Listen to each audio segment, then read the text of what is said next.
The camp was quiet, not the quiet of safety, the quiet of a place where everyone had already gone to sleep believing they were safe, which is a different thing entirely.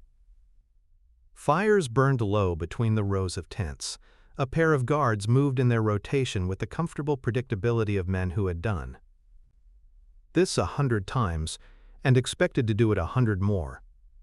The night air carried the cold smell of gari kara, autumn and iron, and the particular stillness that settles over military encampments in the hours before dawn.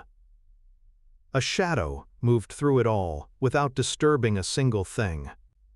No footstep, no displaced air, no sound whatsoever, just a shape in the darkness that was slightly darker than the darkness around it, moving with the absolute economy of someone for whom this was not performance but simply the natural way of existing in a world that needed to be navigated without being noticed. She was 17 years old, and she was about to make the worst mistake of her career and the best decision of her life. Subscribe if you're new, a new League of Legends story every week. This one is about what it costs to learn the difference between a win and a victory. Katarina Du Couteau was born into Noxian aristocracy in the specific way that made everything available to her and nothing feel like enough. Her father was General Du Couteau, one of the most significant figures in Noxian military intelligence, a man whose reputation operated at the highest levels of the Empire's shadow infrastructure. In Noxus, where strength determined everything and lineage determined your starting position in the competition for strength, being the daughter of Du Couteau meant doors that were closed to everyone else were open before she knocked. She could have walked through any of them. She looked at all of them, considered each one with the particular precision that would later become her defining characteristic, and chose instead the coldest and most direct path available, the blade. Not the diplomatic blade, not the administrative blade, not the theoretical blade of someone who studies violence from a comfortable distance.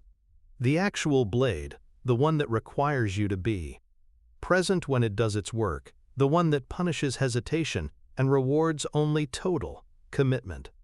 Noxus trained its assassins the way Noxus did everything, by finding the best available people for the task and using them completely.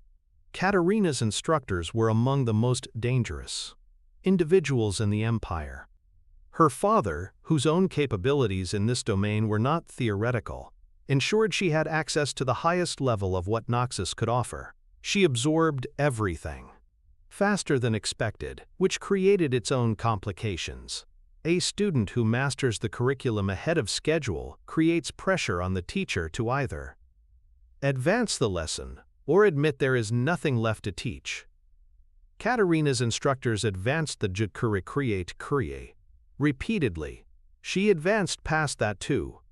By the time she was ready for her first field assignment, she was not a promising student.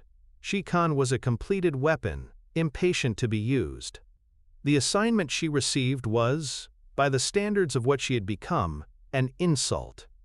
A low-ranking Demacian officer. Not a general, not a strategist, not someone whose removal would shift the dynamics of any conflict. A mid-level figure whose death would be tactically minor, and whose primary value as a target was the simplicity of the operation, the kind of assignment given to someone who needed to demonstrate basic competence before being trusted with anything that mattered. Katarina accepted it without comment. She crossed into Demacian territory with the efficiency she brought to everything, located the encampment, assessed the perimeter, and began working through her entry strategy. And then a general arrived. Not her general, not her target. A Demacian general. Senior, significant, the kind of figure whose death would send a shockwave through the enemy command structure in ways that a junior officer's death simply could not. He rode into the camp with his escort and retired to his command tent, and Katarina stood in the shadows outside the perimeter and felt the weight of what she was looking at. The calculation took less than a second. Her assignment was the junior officer. Her assignment was clear and specific and had been given. To her precisely because it was manageable. She had been given it because it was the appropriate scale for a first operation, because success at this level was the prerequisite for being trusted with Gala. Something larger. None of that changed what she was looking at. She moved. The general's guards were good. She was better. She worked through them with the silent, methodical precision of someone who has spent years preparing for exactly this. Not this specific situation, but this category of situation, this level of difficulty, this type of problem. 1. Though low, by one, without sound, without alarm, the tent flap. The darkness inside. The general, who had drees, perhaps 1 second of understanding before the knife found his throat. Katarina was back in the tree line before the body was discovered. She allowed herself, briefly, to feel the satisfaction of it. The scale of what she had just accomplished against what she had been sent to do. The gap between the assignment she had been given and the outcome she had produced. She had walked into a Demacian encampment, eliminated a figure of genuine strategic significance, and walked out without a trace. Her father would understand, she was certain. The results spoke entirely for themselves. She waited for first light, positioned to observe the camp's response to the discovery, running. Through her approach to the secondary target, the junior officer, the original assignment, who would now need to be handled amid the heightened security that followed the general's death. What she watched instead was a column of Demacian soldiers moving out of camp in exactly the wrong direction, the junior officer she had been sent to kill, leading his men toward a position where a group of Noxian soldiers whose location and disposition he knew precisely because Katarina's improvised operation had removed the one person who might have discovered the intelligence breach before it could be used, was sitting completely exposed. She understood what was happening before it finished happening. The ambush was over quickly. The Noxians fought with the commitment that Noxian soldiers always fought with, hard, aggressive, without retreat. It made no difference. They had been caught completely unprepared, in a position they should never have been in, by an enemy who knew exactly where they were and exactly how vulnerable they were. The casualties were buxed, significant. The defeat was total. And Katarina had caused it. Not the Demacians. Not the junior officer who had used his intelligence advantage with tactical buxus competence. Her decision to exceed her assignment. Her certainty that the larger target was worth more than the specific task she had been given. Her absolute conviction that the results would justify the deviation. The results had not justified the deviation. The results had gotten Noxian soldiers killed. She felt something she had very little experience with, the specific weight of having been wrong. In a way that could not be argued away or reframed or attributed to factors outside her control. She had made a choice. The choice had consequences. The consequences were the deaths of Kalau. Soldiers on her own side. She went back for the junior officer. Not because it fixed anything. Not because completing the original assignment would undo what had happened. But because the assignment existed, and she had accepted it, and leaving it incomplete to compound the original error with a second one. She had failed in her realm judgment. She would not fail in her execution. The camp was no longer the quiet, routinely guarded installation she had moved through hours earlier. It was fully alert, fully staffed, operating at the highest level of defensive readiness that the news of a general's assassination demanded. The junior officer she had been sent to kill was and at the center of layers of protection that made silent approach impossible. Katarina looked at this for approximately 3 seconds, then she drew her blades. What followed was not an assassination.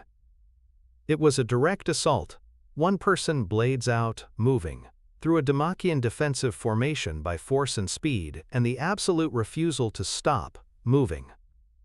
Guards came at her, and she moved through them, around them, past them, the blades, creating the whirlwind that would later be described by the survivors in terms that sounded more like weather than combat. Each guard who fell brought her one step closer to the target. Each step cost something. She could feel the cost accumulating with every exchange. She reached him. The last blade left her hand at a range and angle that left no room for outcome other than the one she needed. She did not watch him fall. She was already moving toward the perimeter, bleeding from wounds she hadn't had time to count, running the calculation of how many people were between her and the tree line, and how many of them she could get past before the ones she couldn't catch up to. She cleared the perimeter.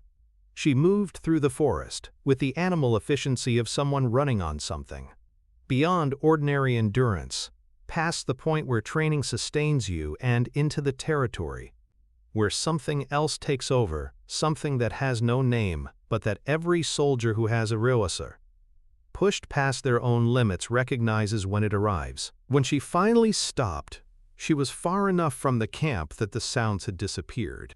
She sat with her back against a tree and looked at the wound on her side and thought, with the Zowie, particular clarity that extreme situations sometimes produce, about what she had learned. She had been exceptional. She was not questioning that. The general was dead. The officer was Prime, General learned. Dead. She had gone into a fully alerted Demacian encampment in open assault and come out the other side. None of that was the lesson. The lesson was the bodies she had not intended.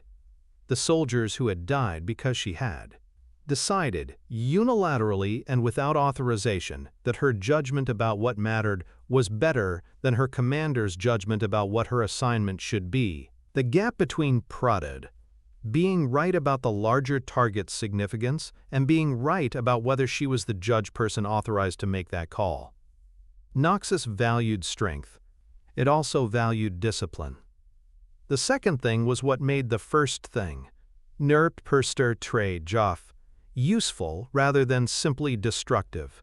She would not make this mistake again. She pressed her hand against the wound and stood up and began the long walk back to Noxus. The scar would heal into something permanent. She intended it to. Some lessons needed to be back abuzz. Visible needed to be carried in the body as a reminder that the body could answer for. When she crossed back into Noxian territory, she was not the same person who had left. She was better.